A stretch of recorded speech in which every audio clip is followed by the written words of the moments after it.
Antonio Trillanes and some NBI operatives are still at the library, Mr. President.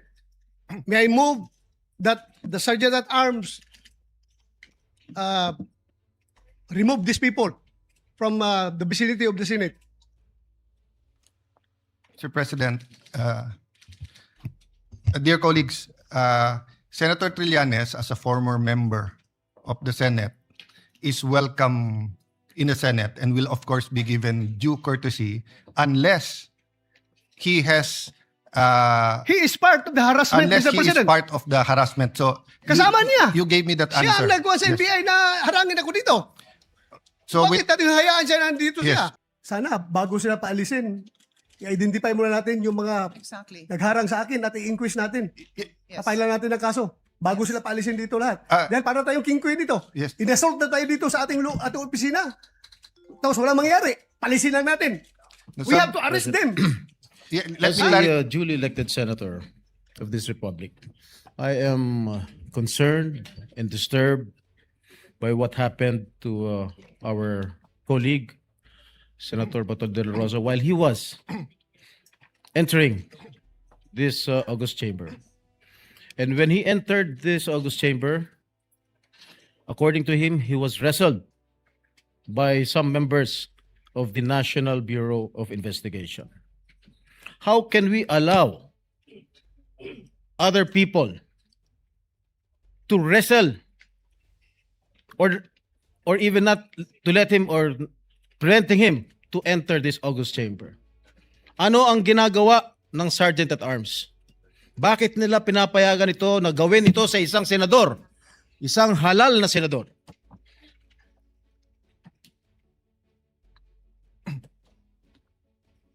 Sila, tanong ng tanong bakit hindi pumapasok si Senator De La Rosa. Ngayon at pumapasok, pinipigilan lang pumasok. I am so concerned. Kahit siguro miyembro ng majority, minority, basta inabuso ng kahit sino naman ng isang halal na senador, pagtatanggol ko rin. Ngayon, gusto ko lang po malaman kung bakit hinaharas ang pagpasok ni Senator De La Rosa dito sa kapulungan na ito. May I know the answer? Maybe we can suspend the rules and ask the Sergeant at Arms what really transpired when Senator De La Rosa was about to enter the Senate hall. Mr. President, dear colleagues, I requested the Sergeant at Arms when we were on break before you elected this representation to review the footage of the CCTV. Has it been reviewed? Yeah. So since it has been reviewed, will you be ready to answer what happened? Factually lang. Yeah. Is there any objection to suspend the rules so that we can hear directly from the Sergeant at Arms? He's ready to give a report given that he saw the CCTV footage. Yeah. With the permission of the body, if there's no objection. Yes, there's no objection. Yes. Yeah. Former Senate President. Yes. There was a motion, Mr. Former Senate President, after I inquired with the Sergeant of Arms, he has viewed the CCTV and has saw what happened. So he will just tell us and give us a report if there's no objection. Well, I have reservations, Mr. President, because it has never been done in the Senate. We have not suspended the rules while in plenary just to talk to the Sergeant at Arms. We can do it after the adjournment. Why don't we do it the usual way, which is let's adjourn and then conduct a hearing of the Senate and ask the Sergeant at Arms. Well, two reasons, former Mr. President. Number one, it's also never been done that a senator being prevented to attend and being wrestled. Number two, in the past, we have suspended the rules and asked members of the executive. So actually, I don't think there are going to be interpellations of grilling or if ever it's through me. But I think it's a matter of the survival of the Senate because if we cannot even be assured that we can come to the sessional, I also want to ask the Sergeant of Arms, is it true that there are still agents of the NBI who are in fact still inside the Senate? And what is their business here, being here? Yes, that is with the... your Go ahead, Go ahead. I'm Senator. sorry, sir. Senator Bato was just raising his hand. I but was will- about to say, I don't think it was the sergeant at arms who was preventing Senator De La Rosa. It was some elements from Yes. another agency, not the sergeant I at agree, arms. Mr. President. That's why my statement is we will allow him to give a report based on the CCTV that he has examined as our. With your permission, Senator Soto, can we recognize Senator Bato Yeah, sure. before that- acting on your reservation? Right. Yeah, thank you, Mr. President. As of now, Mr. President, Antonio Trillanes and some NBI operatives are still at the library, Mr. President. May I move that the Sergeant at Arms remove these people from the vicinity of the Senate? Mr. President,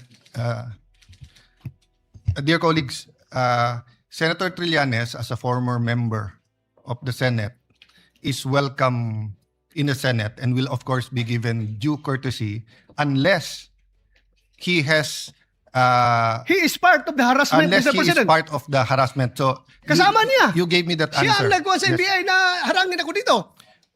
So Bakit with, natin hayaan siya nandito yes, siya? with that clarification, is there any objection that we ask we will ask the NBI to leave except for the person or people who assaulted you, because in my view, our legal should bring them for inquest because they were caught flagrante delicto assaulting a senator in our premises. Yung nag-assault sa iyo hindi dapat pakawalan. Dapat dalhin sa for inquest, no? Yung kung walang kilalaman na nandito at wala silang official business dito, may motion ang Senator Bato na paalisin sila sa Senate. Is there any objection? Mr. President, Yes, Mr. President, that Senator is, Soto first. I have no objection to the motion of Senator De La Rosa. As a matter of fact, I will probably support his motion, but parliamentary rules dictate that we settle first the Yes, previous yes, motion. yes, There is a yes. pending motion Kaya hindi Yes. pwedeng patungan ng lesser Yes. motion. Thank No? you So for that let's reminder. resolve first the motion of Senator Jinggoy Estrada unless he wants to withdraw the motion. Yes. With Senator Pia Cayetano, is it on the same topic or a different topic? it's a continuation of the removal of the person. So I can wait until Yes, this let's motion act is first resolved. on that. Senator Estrada, may I ask if you can withdraw because I think mas urgent na umalis na muna yung mga NBI. Then we can have a short huddle with the Sergeant at Arms whether we will ask him to report here officially. Mr. President, Yes. if I may, Yes. sana bago sila paalisin, i-identify muna natin yung mga Exactly. nagharang sa akin at i-inquest natin. Yes. Kapailan natin ng kaso. Bago sila paalisin dito lahat. Ah. Dahil para tayong king queen dito. Yes. Inassault na tayo dito sa ating opisina. Tapos walang mangyari. Paalisin lang natin. We have to arrest them. Yeah, let me clarify, Senator Bato. That's my point a while ago. Papaalisin yung mga walang kilalaman sa pag-assault sa iyo. And that is not limited to those who threw punches or wrestled you. Meaning if they are in conspiracy together in trying to prevent you from attending the I session. am sure Trillanes is involved, Mr. President. Then Andyan siya eh. then Kasama sila. my suggestion is to consult with the legal and to bring them for inquest. No, but before that, I will follow the suggestion of Senator Soto. Can we first dispose or withdraw muna? Mr. President, I withdraw my previous motion. So since the motion is withdrawn, Senator Pia. Yes. I think this is what the Senate President had in mind in any case. Let me just put on record, I think Senator Bato will also welcome this. Before removing anyone who is not involved, we have to determine who is involved and who is not involved. Obviously, I think that's quite obvious. But to be clear with the instructions of the Senate President, everybody here should be dealt with because they are here for a reason. We need to hear from them. They should give their testimony kung bakit sila nandito, sino ang nagpapunta sa kanila dito, ano ang instructions sa kanila, kahit tumayo lang sila dito. We want to know why are they here. So just to be clear, I'm pretty sure that is what the Senate President meant, but perhaps we can instruct our legal team very carefully bago paalisin. Pati yung identification nila, yung official identification nila, baka may mag-missing in action dyan. We just want to be clear that everyone who even witnessed, even if they were just a witness, we would want to have access to them, Mr. President. Thank you. Let me clarify. No? If the committees themselves can hold in direct or indirect contempt unruly guest, may they be witnesses, may they be our employees or whatsoever, basta't non-members ng Senate, lalo na pwedeng mag-direct or indirect contempt dito sa Senado. But we are dealing with two separate things, whether what they did was contemptuous, and then secondly, whether there was a criminal offense committed within our premises in front of our faces that gives us the right for an arrest and ask the DOJ for an inquest.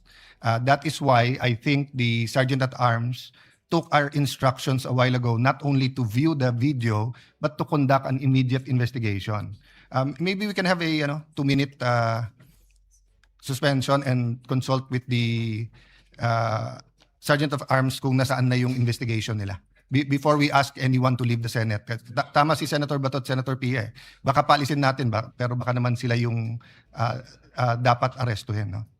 People who had the floor, the Honorable Senators and Senator Soto, I'm hereby directing the Sergeant at Arms to complete his investigation, to continue to talk to the NBI and to former Senator Trillanes, and give us a written report within the next 30 to 45 minutes.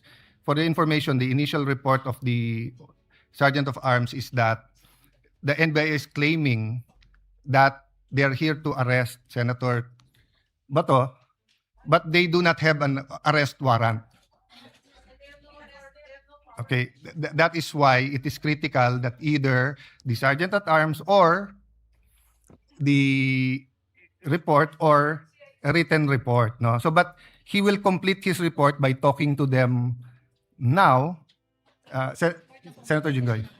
Mr. President, do you mean to tell me that the NBI were here to arrest Senator De La Rosa without the benefit of any warrant of arrest? Yes. So far, I do not want to talk in a partial investigation, but so far there is no information that the NBI informed the Senate, which by tradition, no law enforcement agency has ever come to the Senate in secret to effect an arrest.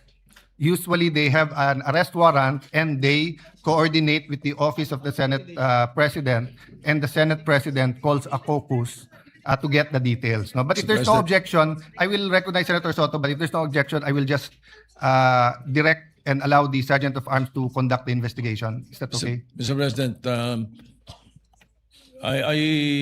may I suggest that we just follow your instructions and then go into a suspension because of some vital information that Yes. we're discussing, which might be detrimental Prejudicial. to the records of the Senate later on. Yes. So that was the in the meantime- initial verbal report of the Sergeant at Arms, but let us wait for the official full-length report that we're giving him 20, 30, 40 minutes to finish. But please do that, General, so that we will know our actions. In the meantime, they are not allowed to leave the Senate. No? Senator Marcoleta. Mr. President, what happened to Senator Bato this afternoon does not only concern him. Most importantly, this concerns the very institution where he belongs. It is not only a disrespect to an incumbent and sitting senator of the Republic, but this is an act ridiculing this institution. Hindi po simpleng bagay yun, Mr. President. Kahit na po sinasabi natin na wala namang complaint or charges against him, wala namang bakit sila mag-aaresto, that's another point, Mr. Speaker. Yun lamang po napigilan siya, na pumasok siya para gampanan ang tungkulin niya. They already violated at least Article 145 of the Revised Penal Code. Marami po ang implication nito, Mr. President. Kamakailan lang, kagaya po ng alam ninyo, naipasa po natin ang Senate Resolution number 44, which was adopted on March 17, 2026.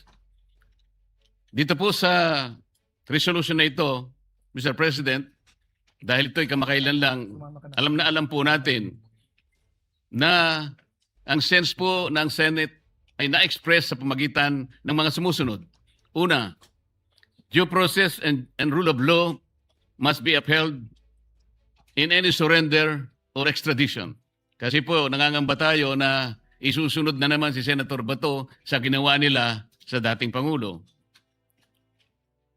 Filipinos not formally charged or convicted have the right to due process and will be guaranteed reasonable time and opportunity to seek redress from the courts and avail of any legal remedies available to them before any transfer to foreign or international authorities. Ito pa po yung isa. Sa sense ng Resolution number 44, while not legally binding, the resolution reflects the Senate's position against extrajudicial rendition and may be invoked to resist any attempt to arrest or surrender a sitting senator without due process. Ito po'y in-adapt natin, Mr. President. And there is a relevant precedent. Halimbawa po, yung binanggit kanina, former Senator Trillanes, noong 2018, Mr. President, former Senator Antonio Trillanes avoided arrest by submitting to Senate custody after his amnesty was voided. Ang sabi pa nga po noon ni dating, the former President of the Senate, our friend Vicente Soto III, maintained that no senator would be arrested within Senate premises to preserve the institution's dignity. Salita po nito ng ating colleague, Mr. President. The Trillanes precedent shows that the Senate can refuse to allow any arrest within Senate premises, even for a non-bailable offense, Mr. President. Senate Resolution number 44 strengthened this position. While not legally binding, it expresses the Senate's official stand on this matter. Filipinos must be protected from extrajudicial rendition. They must be given reasonable time to seek legal remedies before any surrender or extradition. Due process must be strictly observed. This gives the Senate, Mr. President, a policy basis to resist any attempt to arrest or surrender Senator Bato to international authorities without due process. Even if offense is non-bailable, Senator Bato is still or should still be protected as long as he remains inside the Senate. Because, number one, Senate can assert custody over him as it did with Trillanes. Number two, Senate can refuse any entry to arresting officers. And number three, Resolution number 44 provides political and procedural justification to delay or prevent arrest or surrender to international authorities. Mr. President, the arrest cannot be executed inside the Senate, and the senator can seek judicial remedies while under Senate custody. Thank you, Mr. President. Your manifestation is well taken and noted. I will restate that any government entity or any body, even judicial and quasi-judicial legislative bodies, their existence, of course, is always a priority. And when you have a collegial body like the House or the Senate, its members are given not only rights and responsibilities, but also privileges. That's why there is also immunity against suit, because if you look at history, when the kings and queens in Europe allowed parliament to meet, they would kidnap or stop or arrest members of parliament from going to parliament if they think that parliament will be acting contrary to their wishes or interests. And that's primarily the reason why, although we opted for the presidential form of government, it is that the immunities is still found in our Constitution. Having said that, there are also a list of criminal offenses, including preventing a legislative body from meeting. There are also a list of criminal offenses, for example, an assault on a person of authority. But it is really unprecedented for a senator to experience this within our premises. Having said that, I think it is prudent, as Senator Soto said, let us complete the investigation, get all the facts. But I do that in that manner, we'll be able to act accordingly. But it is not also prudent to just dismiss them and for them to leave. No, that's why I'm asking also the Secretariat and the Committee on Rules to start thinking about drafting a letter, if not a subpoena, to the NBI director, so that it will be on the record who sent these agents and what were their primary objectives, or under what authority were they acting and what was their mission. No? We will suspend and let's confer with each other, and then we will give the Sergeant of Arms a few minutes. I've also asked my head of Legis, Attorney Sara, to accompany them to find out what really was their objectives. Senator Marcoleta, do you wish that your speech your manifestation be referred to a certain committee? Yes, Mr. President. But aside from that, I'd like to say that newspaper accounts has it that the CIDG issued a subpoena to Senator Bato on issues of extrajudicial killing. Mr. President, if that is a fact, then an impending case, a domestic case, is yet to be lodged against the senator. And therefore, with much reason, that the ICC cannot do anything because the case is already actively being pursued domestically, meaning to say it is within the ambit of our local jurisdiction. And considering that the ICC's core framework rests on the principle of complementarity, it is with much reason that the ICC has nothing or has anything to do with this because our domestic law has acquired jurisdiction already. Thank you, Mr. President. That's correct, Senator Marcoleta. In fact, many members put on record when we passed that resolution that while the Philippine Constitutional is operational, the warrant of arrest has to be issued by a Philippine judge. It has to be from the judicial authority. So if they can show a foreign warrant, it still should be presented before a Philippine judge, and the Philippine judge has to still use the same parameters or requirements by the Philippine Constitution as to personal knowledge, as to the quality of the evidence or the quantum of evidence needed in order to justify a warrant of arrest. No? So we have two choices, whether to refer to the Committee on Rules since it affects the privileges and the rights of every senator, or we can refer it to the Committee on Public Order. However, there is still no chairman yet unless the acting majority leader wants to nominate Senator Bato as the chairman of the Committee on Public Order. The chair will wait for a...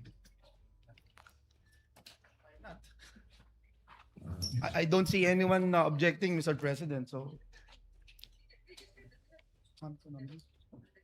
with that, Mr. President, this representation would like to nominate the first chairperson of the new Senate Committee on Public Order, and that would be Senator Ronald Bato de la Rosa. I so move, Mr. President. Is there no objection? He is so elected. And maybe,